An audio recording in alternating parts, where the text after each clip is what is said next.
21, 22 వచనాలు మనం చదువుదాం. లోపల నుండి అనగా మనుషుల హృదయములో నుండి దురాలోచనలు, జారత్వములు, దొంగతనములు, నరహత్యలు, వ్యభిచారములు, లోభములు, చెడుతనమును, కృత్రిమమును, కామవికారమును, మత్సరమును, దేవదూషణయు, అహంభావమును, అవివేకమును వచ్చును. ఈ చెడ్డవన్నీయు లోపలి నుండియే బయలువెళ్ళి మనుష్యుని అపవిత్రపరచునని ఆయన చెప్పారు. ఈ మాటలు వినండి. మనుషుని అపవిత్రపరిచే చెడ్డవి కొన్ని ఇక్కడ మీకు కనిపిస్తూ ఉన్నాయి. అవి ఎక్కడి నుంచి వస్తాయని అంటే మనుషుని యొక్క హృదయములో నుండి వస్తాయి అని వాక్యం తెలియచేస్తుంది. ఈ ఉదయకాల సమయమందు ఈ చెడ్డవాటన్నిటిని గురించి ఆలోచించడానికి మనం సమయం తీసుకోలేం, కానీ ఒక చెడ్డ కార్యాన్ని మీ ముందుంచటానికి నేను ఈ వాక్యాన్ని జ్ఞాపకం చేస్తూ ఉన్నాను. అదేంటి అని అంటే అవివేకం. మనుషుని హృదయములో నుండి బయలు వెళ్ళి మనుషుని అపవిత్రపరిచే చెడ్డ కార్యాలను గురించి ఈ 3 వచనాలు మనకు తెలియజేస్తూ ఉన్నాయి.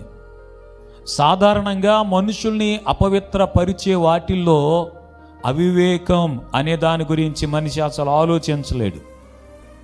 అవివేకం మనుషుని అపవిత్రపరచటం ఏంటండి అని అడిగేవారు ఉన్నా మనం ఆశ్చర్యపడనవసరం లేదు. అవివేకము అనేది ఒక చెడ్డ కార్యమని బైబిల్ తెలియచేస్తూ ఉంది. మరి దానికి ప్రతిగా దేవుని బిడ్డలు కలిగి ఉండవలసిన కార్యం ఏంటనంటే వివేకము కలిగిన వారై దేవుని బిడ్డలు బ్రతకాలి. స్తోత్రం, హల్లెలూయా. అవివేకం హృదయం లోపల నుండి బయటకు వచ్చి మనుషుని అపవిత్రపరుస్తుంది అని వాక్యం చెప్తుంది.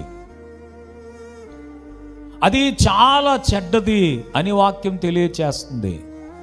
మనుషులు అవివేకం అనే దాన్ని చెడ్డది అని అనుకోరు, లేకపోతే ఆలోచించరు అనే సంగతి మీకు అర్థం కావాలని ఈ మాటని మీకు చూపిస్తున్నాను. అవివేకంగా బ్రతికేవారు చెడుతనములో బ్రతుకుతూ ఉన్నారనే సంగతి దేవుని బిడ్డలకు అర్థమైతే దేవుని బిడ్డలు వివేకము కలిగిన వారే బ్రతుకుతారు. స్తోత్రం, హల్లెలూయా. ఈ ఉదయకాల సమయమందు అవివేకమును గురించి బైబిల్ ఎంత వివరంగా చెప్పడానికి కారణం ఏంటనంటే ఈ అవివేకం అనే చెడు పని వలన, చెడు కార్యం వలన ఎన్ని అనర్థాలు వస్తాయో మనం మాటల్లో చెప్పలేం. అవివేకం వలన మనిషి తన జీవితాన్ని ఎంతగా చెడుతనంతో నింపేసుకుంటాడో కూడా చెప్పలేం. నీ జీవితాన్ని మంచితనంతో నింపుకోవాలి అనంటే, నీ జీవితాన్ని మంచిగా మలుచుకోవాలి అనంటే నువ్వు వివేకము కలిగి బ్రతకాలని దేవుని వాక్యం నేర్పిస్తూ ఉంది. స్తోత్రం, హల్లెలూయా.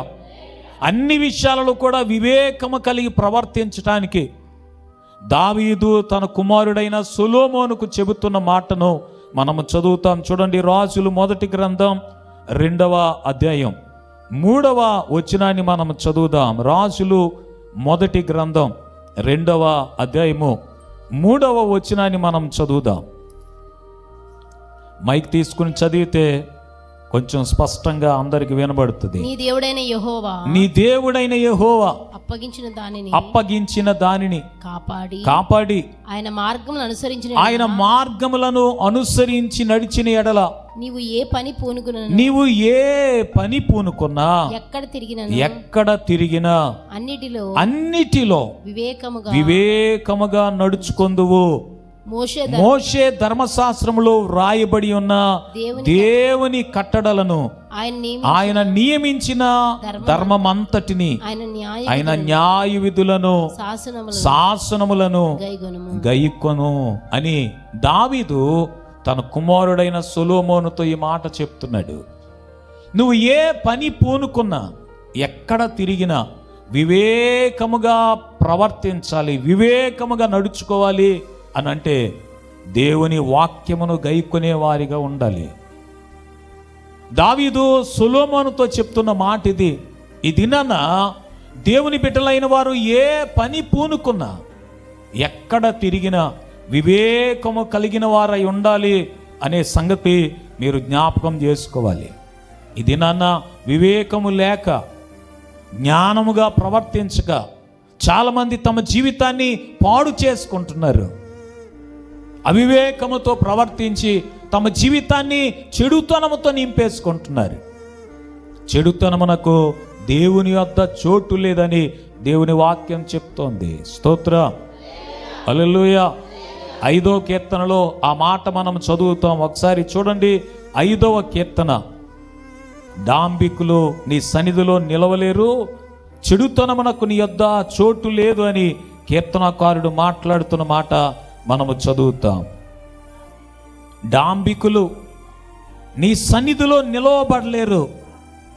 పాపము చేయి వారందరూ నీకు అసహ్యులు. 4వ వచనం చదువుతుంటే చెడుతనము నీకు అసహ్యము, చెడుతనమునకు నీ యొద్ద చోటు లేదని వాక్యం చెప్తోంది. స్తోత్రం.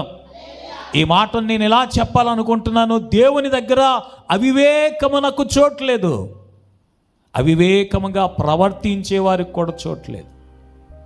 అందుకని యేసు ప్రభు మాట్లాడుతూ ఏం చెప్పారు తెలుసా? మత్తయి సువార్త 10వ అధ్యాయము 16వ వచనాన్ని చదువుతుంటే, పాముల వలె వివేకముగాను పావురం వలె నిష్కపటముగాను మనల్ని బ్రతకమని ప్రభు చెప్తున్నారు. స్తోత్రం. చెప్పాలి ఒకసారి మంచిగా. దేవుని బిడ్డలైన వారు ఎంత వివేకంగా బ్రతకాలంటే, అసలు పాముకి పరిశుద్ధతకు పోలిక లేనే లేదు. పాముకి మంచితనానికి అసలు పొంతన కుదరదు. కానీ యేసు ప్రభు చెప్పినప్పుడు, వివేకమును గురించి మాట్లాడుతున్నప్పుడు, దేవుని బిడ్డలు పాముల వలె వివేకముగా బ్రతకాలని ప్రభు మాట్లాడుతున్నారు. స్తోత్రం. పావురం వలె నిష్కపటంగా బ్రతకాలి, జీవితం నిష్కపటంగా ఉండాలి. అదే సమయంలో వివేకము కలిగి ప్రవర్తించాలి. అవివేకం మనిషి జీవితాన్ని పాడు చేస్తుంది, చెడుతనంతో నింపేస్తుంది. చెడుతనం చాలా చెడ్డదని దేవుని వాక్యం చెప్తా ఉంది.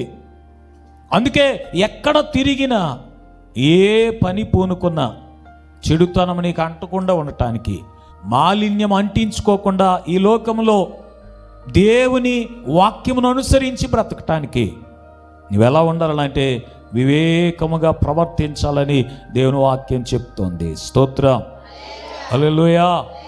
అలాగున ఈ వివేకము, ఈ జ్ఞానము ఎక్కడి నుంచి మనం సంపాదించుకోగలుగుతాం అని అంటే, దేవుని వాక్యం చెప్తుంది. ద్వితీయోపదేశకాండం 4వ అధ్యాయము 5, 6 వచనాలు చదువుతుంటే, ఇదిగో ఈ వాక్యమే, దేవుడు మనకిచ్చిన ఈ ధర్మశాస్త్రమే జ్ఞానము, వివేకము అని వాక్యం తెలియచేస్తుంది. స్తోత్రం, హల్లెలూయా. ఈ వాక్యము లేని ప్రజలు, వాక్యాన్ని అనుసరించని ప్రజలు అవివేకముగా ప్రవర్తించి వారి జీవితాన్ని చెడుతనంతో నింపేసుకుంటారు. ఈ వాక్యాన్ని అనుసరించే వారిని చూసిన వారు అంటారట, ఈ ప్రజలకు ఇంత వివేకము, ఇంత జ్ఞానము ఎక్కడిది? ఈ ప్రజలు వివేకము కలిగిన వారు, జ్ఞానము కలిగిన వారని వారిని చూసిన వారు మాట్లాడతారని ఈ ద్వితీయోపదేశకాండం 4వ అధ్యాయము 6వ వచనం చెప్తా ఉంది. స్తోత్రం, హల్లెలూయా. అందుకే యేసు ప్రభువును గురించి పౌలు గారు మాట్లాడుతూ కొలస్సీలకు రాసిన పత్రిక 2వ అధ్యాయము 3, 4 వచనాలు మీరు చదువుతూ ఉంటే, బుద్ధి జ్ఞానముల సర్వ సంపదలు ఆయనలోనే గుప్తములై ఉన్నాయి. చదవండి, తీసి 4వ వచనాన్ని చదువుతారా? బుద్ధి జ్ఞానముల సర్వ సంపదలు ఆయన యందే గుప్తమై ఉన్నది.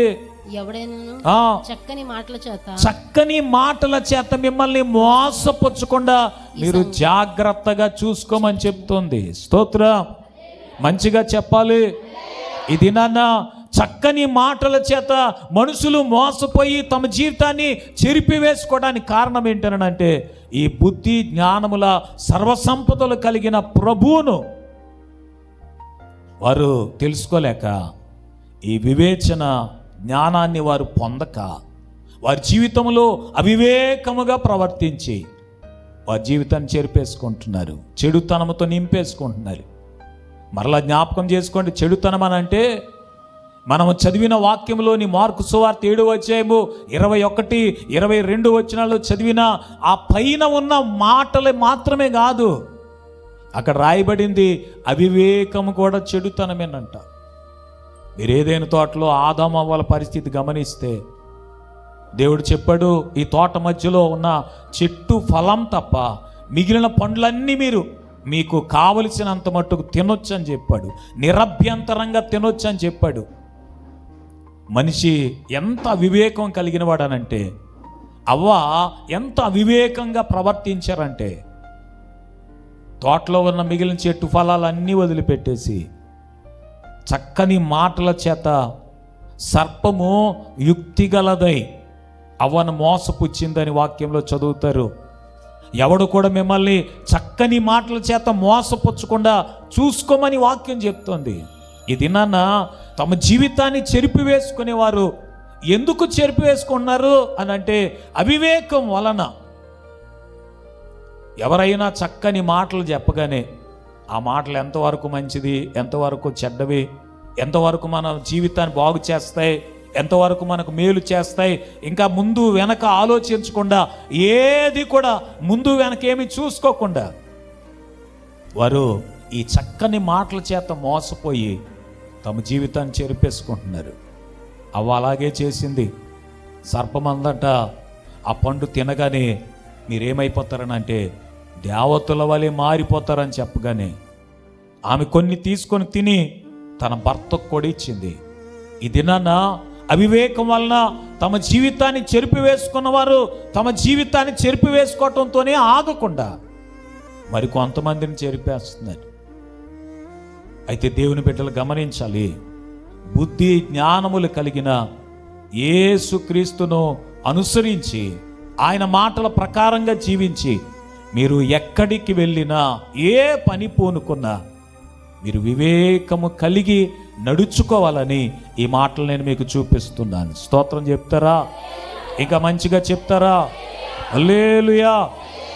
ఏమండి, ఈ దినాన వివేకముగా ప్రవర్తించవలసిన పనులు, ఏ విషయాలలో మనం వివేకం కలిగి ప్రవర్తించాలి అని ఆలోచన చేస్తే, మొట్టమొదట సమయాన్ని పాటించటంలో, సమయాన్ని సరిగా ఉపయోగించుకోవటంలో మనుషుల యొక్క వివేకం అంతా బయటపడుతుంది. స్తోత్రం చెప్పాలి మంచిగా.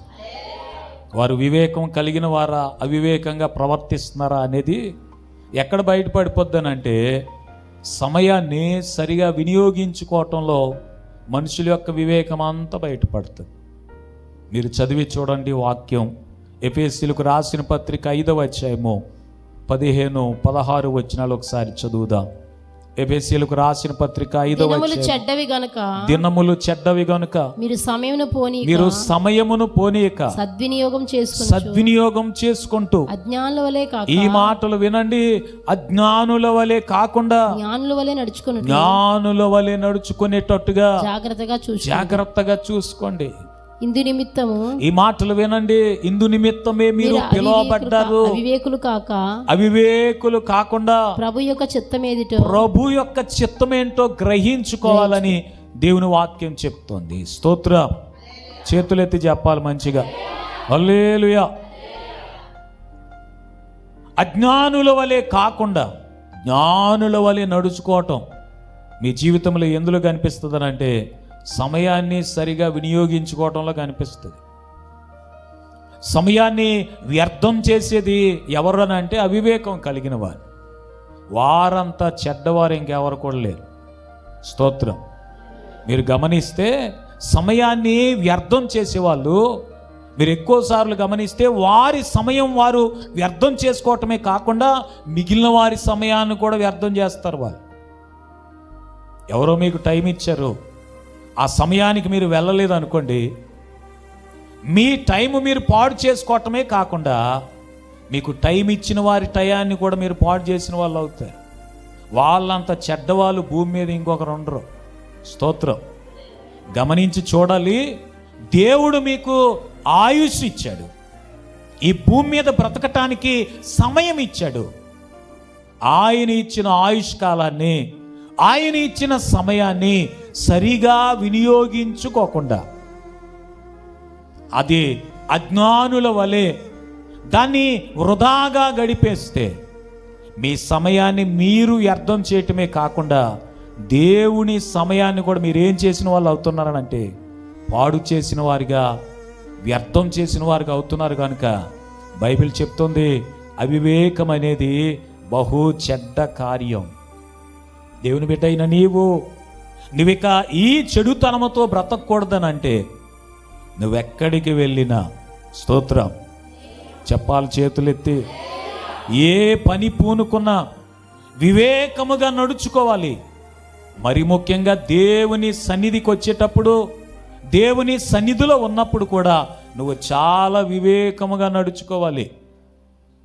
ద్వితీయోపదేశ కాండంలో నేను మీ చేత చదివించలేదు, కానీ తర్వాత చదవండి. వారిని చూసిన వారు వీరు వివేకము కలిగిన, జ్ఞానము కలిగిన ప్రజలని వారిని చూసిన వారు చెప్పుకుంటారంట. నీవు సమయాన్ని సరిగా వినియోగించుకుంటే నీ గురించి నువ్వు చెప్పనవసరం లేదు, నిన్ను చూసిన వారు వివేకము కలిగిన వారు మీరని మీ గురించి చెప్పుకుంటారు. చేతులెత్తి స్తోత్రం చెప్తారా?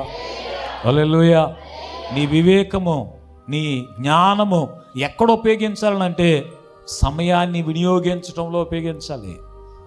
ఎందుకో తెలుసా?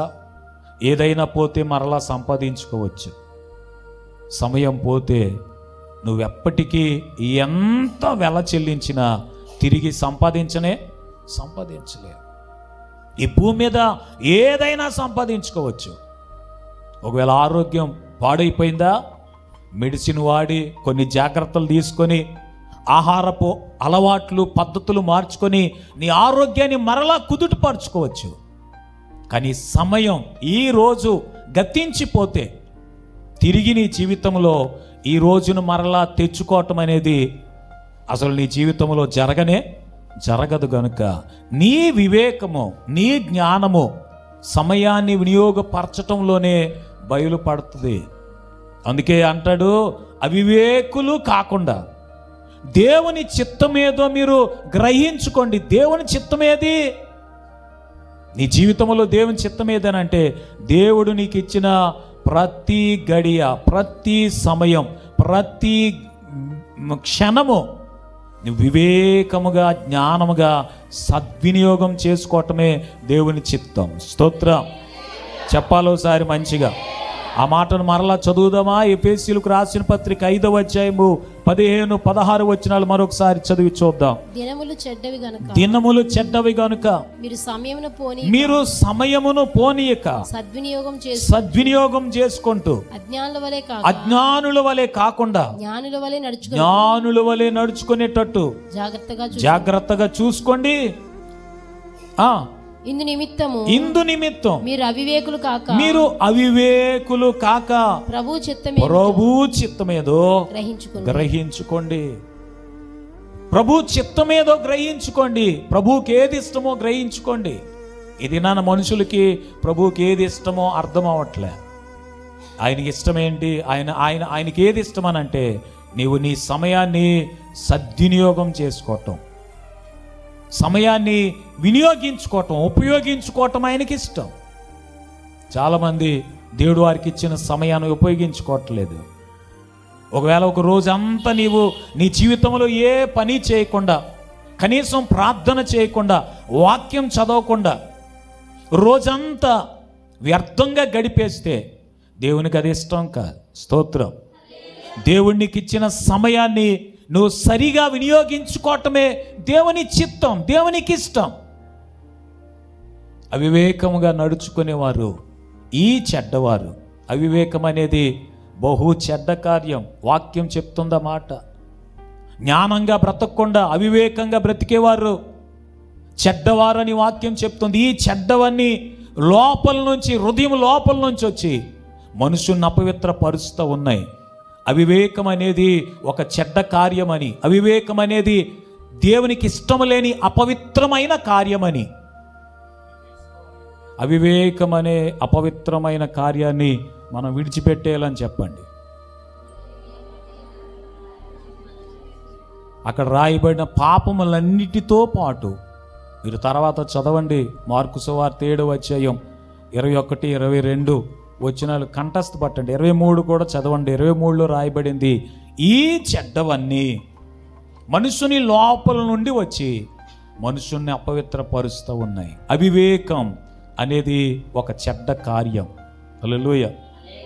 దేవుడు తన బిడ్డలు అవివేకం అనే అపవిత్రమైన జీవితాన్ని జీవించకూడదని కోరుకుంటున్నాడు.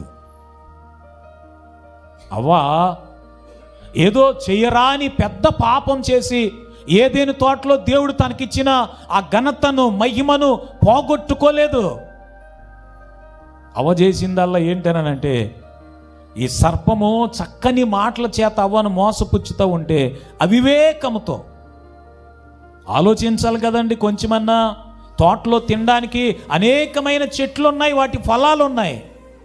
అవన్నీ వదిలిపెట్టి తోట మధ్యలో ఉన్న దేవుడు తినవద్దని చెప్పిన ఆ చెట్టు ఫలాన్ని మాత్రమే అవివేకంతో, ఆ చెడ్డ కార్యంతో తన జీవితాన్ని చెరిపేసుకుంది. ఇది నన్ను అనేక మంది కుటుంబ జీవితాలు చెరిపివేసుకోవటానికి కారణం, అనేక మంది తమ బిడ్డల జీవితాలను నాశనం చేయటానికి కారణం, అనేక మంది దేవుని సంఘములో చెడ్డవారిగా బ్రతకటానికి కారణం, దేవుని బిడ్డలయ్యుండి అపవిత్రమైన జీవితాన్ని జీవించటానికి కారణం అవివేకం. అవివేకం దాన్ని ఇంకొక మాటలో చెప్పాలా, ఇంగిత జ్ఞానం అంటారు కదా. స్తోత్రం. ఏ జ్ఞానం అది?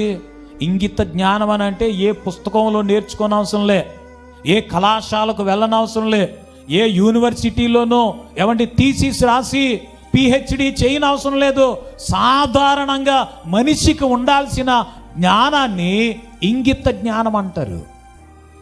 ఇంగిత జ్ఞానం కూడా లేకుండా జీవించేవారు అవివేకం కలిగిన వారు. అది చెడ్డ కార్యం, జీవితాన్ని చెరిపేస్తుంది, అపవిత్రంగా బ్రతికేటట్టుగా చేస్తుంది. అందుకని నా ప్రభువు చెప్తున్న మాట ఏంటనంటే, మీరు అవివేకముగా బ్రతకూడదు. స్తోత్రం చెప్తారా మంచిగా? ఎలా బ్రతకూడదు? అవివేకులు కాకుండా దేవుని చిత్తం ఏదో గ్రహించుకోండి. దేవుని చిత్తం ఏంటి, దేవునికి ఏది ఇష్టం అని అడిగితే మీరు అజ్ఞానులుగా బ్రతకూడదు. ఏ విషయంలో? సమయాన్ని సరిగా వినియోగించుకోవటం విషయంలో మీరు అజ్ఞానంగా బ్రతకూడదు. స్తోత్రం. దేవుడు మీకు ఆరోగ్యం ఇచ్చాడా, ఆయుష్ని ఇచ్చాడా? మీకు ఏమండి భూమి మీద చాలా మందికి లేని సమయం మీకు ఇచ్చాడా? ఆ సమయాన్ని సరిగా వినియోగించుకోండి. స్తోత్రం. సమయాన్ని ఎలా వినియోగించుకోండి? సరిగా వినియోగించుకోండి. అవివేకులుగా బ్రతకొద్దని దేవుని వాక్యం చెప్తా ఉంది. స్తోత్రం చెప్తారా? హల్లెలూయా. ఏమండి, దేవుని వెదికేవారు వివేకము కలిగిన వారు అయితేనే దేవుని వెతుకుతారని వాక్యం చెప్తుంది. 2 రిఫరెన్సులు చూపిస్తాను, మీరు తర్వాత చదవండి. 14వ కీర్తన 2వ వచనాన్ని, తర్వాత 53వ కీర్తన 2వ వచనాన్ని మీరు చదివితే, వివేకము కలిగి దేవుని వెదకువారు కలరేమోనని దేవుడు ఆకాశము నుండి నరులను పరిశీలన చేస్తూ ఉన్నాడని వాక్యం చెప్తోంది. స్తోత్రం. హల్లెలూయా. ఇది నాన్న దేవుని తెలుసుకోవటం, దేవుని తెలుసుకోకపోవటం, దేవుని బిడ్డలుగా బ్రతకటం, దేవునికి దూరంగా బ్రతకటం, అది కూడా వివేకం మీదే ఆధారపడి ఉంది. స్తోత్రం చెప్తారా మంచిగా? దేని మీద ఆధారపడి ఉంది? అవివేకంగా బ్రతికేవారు దేవుణ్ణి వెతకలేరు. వారు ఏం చేస్తారనంటే, వారికి దేవుడిచ్చిన సమయాల్లో, దేవుడిచ్చిన జీవిత కాలంలో దేవుణ్ణి తప్ప ఇంక అన్నిటిని వెతుకుతారు. వివేకం లేదు గనక దేవుడు ఎవరో తెలుసుకోలేనంతగా అన్నిటిని వెతుకుతారు. అందుకే మీరు అజ్ఞానులుగా ఉండకూడదని వాక్యం చెప్తాది. స్తోత్రం. మంచిగా చెప్పాలి. ఏమండి, రక్షణ పొందే వారి గురించి పత్రికల్లో పౌలు గారు మాట్లాడితే ఏమన్నారనంటే, మూర్ఖులైన ఈ తరము వారికి వేరై మీరు రక్షణ పొందాలని చెప్పారు. మూర్ఖులు రక్షణను గురించి ఆలోచించరు, దేవుని గురించి అసలే ఆలోచించరు.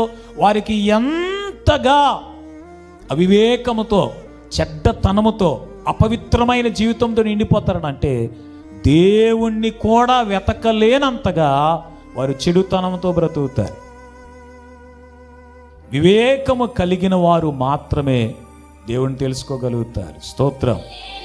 రక్షించబడిన వారు సంతోషించాలి. ఏమనంటే, మీకు ఈ భూమి మీద ఉన్న గొప్ప జ్ఞానం కలిగిన వారు అని చెప్పబడుతున్న వారు అంతటి జ్ఞానం నాకు లేదు అని మీకు అనిపించిన వారికంటే మీరు జ్ఞానవంతులు. ఎందుకో తెలుసా?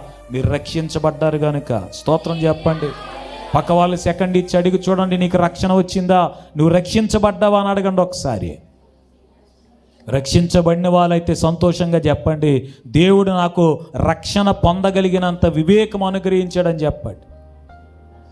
మీరు అనుమానం లేకుండా అర్థం చేసుకోండి, రక్షణ పొందలేని వారు అవివేకులు, వారంతట అవివేకులు ఇంకెవరు లేరు. స్తోత్రం చెప్పండి మంచిగా.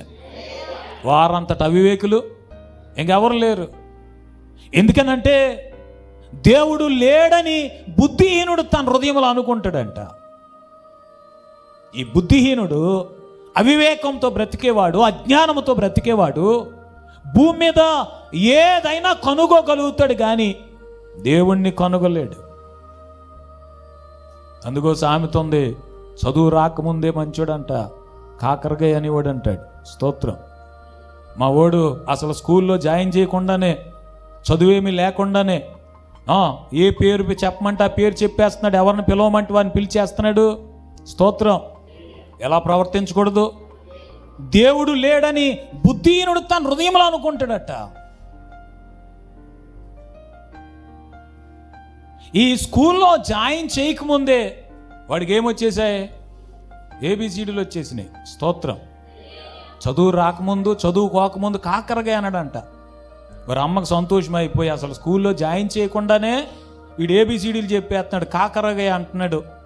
మొత్తానికి స్కూల్లో జాయిన్ చేస్తే ఇంకా బాగా చెప్తాడని స్కూల్లో జాయిన్ చేస్తే, స్కూల్లో కొన్ని రోజులు చదువుకొని వచ్చిన తర్వాత అన్నాడంట, కేకరగా అన్నాడట. ఈ రోజుల్లో మనుషుల యొక్క జ్ఞానం దేనికి పనికొస్తుందనంటే, వివేకం దేనికి పనికొస్తుందనంటే, వారి బుద్ధిహీనత దేనికి పనికొస్తుందనంటే, గొప్ప గొప్ప సంగతులు కనుగోగలుగుతున్నారు కానీ దేవునిని కనుగొనలేకపోతున్నారు. స్తోత్రం చెప్తారా మంచిగా? ఏం కనుగొనలేకపోతున్నారు? ఏమండి, భూమిలో బంగారం ఎక్కడుందో కనుగోగలుగుతున్నారు, ఆయిల్ ఎక్కడుందో కనుగోగలుగుతున్నారు. ఆకాశంలోనికి, అంతరిక్షంలోనికి వెళ్ళిపోయి చంద్రమండలం మీద నీళ్లు ఉన్నాయో లేదో. ఇంతకుముందు ఏమండి, ఒక్క ఆయన మాత్రమే వెళ్ళాడనే పేరుండేది చరిత్రలో. నీల్ ఆమ్స్ట్రాంగ్ ఆ చంద్రమండలం మీద అడుగు పెట్టాడని అది చాలా గొప్పగా చెప్పబడేది. ఎవరెస్ట్ శిఖరం ఎక్కారన్న రికార్డు ఒకప్పుడు కొంతమందికే ఉండేది. ఇప్పుడు ఎవరు పడితే వాళ్ళు ఎక్కేస్తున్నారంట. స్తోత్రం. ఇలాగున గొప్పగా చెప్పబడుతున్న సంగతులన్నీ మనుషులకు తెలుస్తున్నాయి కానీ దేవుని గురించి తెలుసుకునే అంత వివేకము, జ్ఞానము మనిషికి లేకుండా అయిపోయింది. కారణం ఏంటనంటే, వీళ్ళు బుద్ధిహీనులు, అవివేకం అనే చెడుతనంతో బ్రతుకుతున్నారు. వారి జీవితాన్ని అవివేకంతో అపవిత్రం చేసేసుకుంటున్నారు. దేవుని బిడ్డ అయిన నీవు రక్షణ పొందలేనంత అవివేకంతో బ్రతకూడదు. స్తోత్రం చెప్పాలి మంచిగా. పక్క వాళ్ళతో చెప్పండి, నువ్వు రక్షించబడితే నీ అంత వివేకవంతులు ఇంకొకరు లేరని చెప్పండి. నిజమండి. ఇప్పుడు ఇంత బ్రతికిన తర్వాత నరకానికి వెళ్ళిపోతే ఏం ప్రయోజనం? ఈ భూమి మీద బ్రతికిన తర్వాత నీకోసం చెప్పుకోవటానికి కొన్ని కార్యాలు ఉంటాయి, తప్పకుండా నీకోసం చెప్తారు. ఎంత ఇష్టం లేని వాళ్ళు అయినా ఆ రోజున చెప్తారు. స్తోత్రం. ఎప్పుడు చెప్తారు? మనిషి ఉండగా ఎవరు చెప్పరు. హల్లెలూయా చెప్పండి. మనిషి ఉండగా ఎవరు ఏమీ చెప్పరు. మనిషి ఉండగా అన్నీ ఏం చెప్తారంటే అన్నీ నెగిటివే. అన్నీ ఏం చెప్తారు? నెగిటివే. ఉండగా అన్నీ కూడా ఏం చెప్తారు? వారిలో ఉన్న లోపాలు, వారిలో ఉన్న లోటుపాట్లే మాట్లాడతారు. మనిషి వెళ్ళిపోయిన తర్వాత మాత్రం వారు చేసినవి అన్నీ గుర్తొస్తాయి అనుకుంటా. స్తోత్రం. వినడానికి ఎవరి కోసం చెప్తున్నారో వాళ్ళు తప్ప అందరూ ఉంటారు. ఏం ఉపయోగం? హల్లెలూయా. మనిషి గురించి మంచి మాట్లాడాలంటే వారు బ్రతుకుండగానే మాట్లాడండి.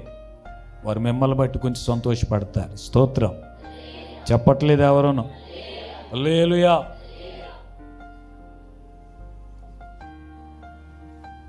రక్షణ పొందిన వారంతా వివేకవంతులు ఇంకొకరు లేరండి. ఎందుకనంటే పరలోక రాజ్యానికి వారు సంతోషంగా చేరగలుగుతారు. స్తోత్రం. ఇంకా మంచిగా చెప్పాలి, వివేకము కలిగి దేవుని వెదకువారు కలరేమోనని దేవుడు ఆకాశము నుండి నరుల్ని పరిశీలన చేస్తూ ఉన్నాడు. అందుకే అవివేకం అనేది రక్షణ పొందకుండా చెడుతనముతో బ్రతికేది.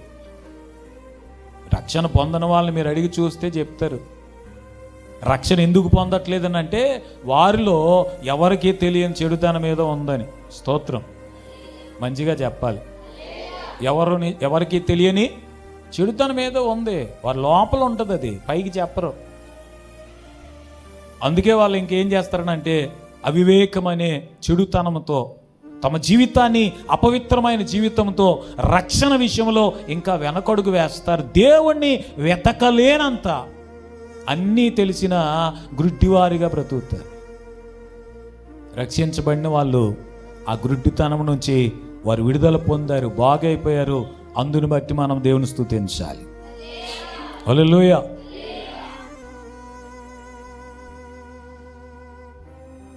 ఇంకా రక్షణ లేని వాళ్ళు ఎవరైనా ఉంటే, రక్షణ విషయంలో ఆలోచిస్తుంటే, నేను మరలా చెప్తాను, వీళ్ళని చూస్తే, వారి జీవితాన్ని చూస్తే కొన్ని విషయాలు ఉంటాయండి, అసలు దేనికి వెనకాడరు వాళ్ళు. స్తోత్రం. అసలు వెనకాడరు, సాధించి తీరుతారు. హల్లెలూయా. రక్షణ తప్ప. ఏం తప్ప? రక్షణ తప్ప మిగిలిన అన్నీ సాధించుకుంటారు. స్తోత్రం. చెప్పట్లేదు ఎవరన్నా? హల్లెలూయా. అమ్మలు అక్కలు ఉన్నారనుకోండి, వాళ్ళకి కావలసిన వస్తువు కావాలి అని అంటే ఇంకా అలా పట్టిందే పట్టి తప్పకుండా వస్తువును కొనిపించుకొని తీరుతారు. స్తోత్రం. మంచిగా చెప్పట్లేదు. ఆ మధ్యకాలంలో తల్లి అన్నదంట, నీ ముఖం పెట్టుకొని పండక్కో చీర కూడా కొనలేవేంటి అన్నదంట. అలాంటి తెలివైన మాటలు ఉపయోగించి మరి వారికి కావలసిన వాటిని కొనిపించుకుంటారు. ఒక ఆమె రవ్వల నకిలీ చేయించుకుందంట. నా జీవిత కలండి పాస్ట్ గారు అంటుంది ఆవిడ. స్తోత్రం. అలాగున వారు ఏదైనా చేయాలనుకుంటే, సంపాదించుకోవాలని అనుకుంటే వారు సాధిస్తారు. ఈరోజు ప్రపంచ మహిళా దినోత్సవం అంట. అమ్మలకి అక్కలకి ఒకసారి చప్పట్లు కొట్టండి, ఒకసారి మీకు మీరే కొట్టేసుకోండి, పర్లేదు. స్తోత్రం. హల్లెలూయా. కానీ రక్షణ దగ్గరకు వచ్చేసరికి మాత్రం ఎన్ని సాకులు చెప్తారంటే ఎదుటి వాళ్ళకి ఎంత వెర్రోళ్ళకి కనబడతారో. స్తోత్రం. పాస్టర్ గారు ఇంకా వెర్రోళ్ళకి కనబడతారు. హల్లెలూయా. అందుకే వాక్యం చెప్తుంది, దేవుని వెర్రితనం అంట మనుషుల యొక్క జ్ఞానము కంటే కూడా జ్ఞానం కలిగిందంట. స్తోత్రం. దేవుని వెర్రితనం మనుషుల యొక్క జ్ఞానం కంటే కూడా జ్ఞానం కలిగింది. ఇలాగ దేవుని మాటలు చెప్తున్నప్పుడు, సువార్తను ప్రకటిస్తున్నప్పుడు దేవుని సేవకులైన మాలాంటి వారిని, మా బోటి వారిని వెర్రివారిగా చూసిన నో ప్రాబ్లం. ఎందుకనంటే మేము మీకంటే జ్ఞానవంతులమే కానీ వెర్రివారం అసలు కానీ కాదు. స్తోత్రం. మేము దేవుని యొక్క జ్ఞానాన్ని బోధిస్తున్నాం, దేవుని యొక్క వివేకాన్ని మీకు నేర్పిస్తున్నాం. ఏంటా వివేకం అని అంటే నువ్వు దేవుని వెతకటమే వివేకం. స్తోత్రం. మంచిగా చెప్పాలి. దేవుణ్ణి తప్ప మిగిలినవన్నీ వెతికే అవివేకులు, అజ్ఞానంతో నిండిన వారు, అపవిత్రమైన చెడ్డ కార్యాలతో బ్రతుకుతున్న వారు ఈ భూమి మీద చాలామంది ఉన్నారు. అందులోనే ఉండకూడదని మా ప్రార్థన. హల్లెలూయా. ఇంకా మంచిగా చెప్పాలి.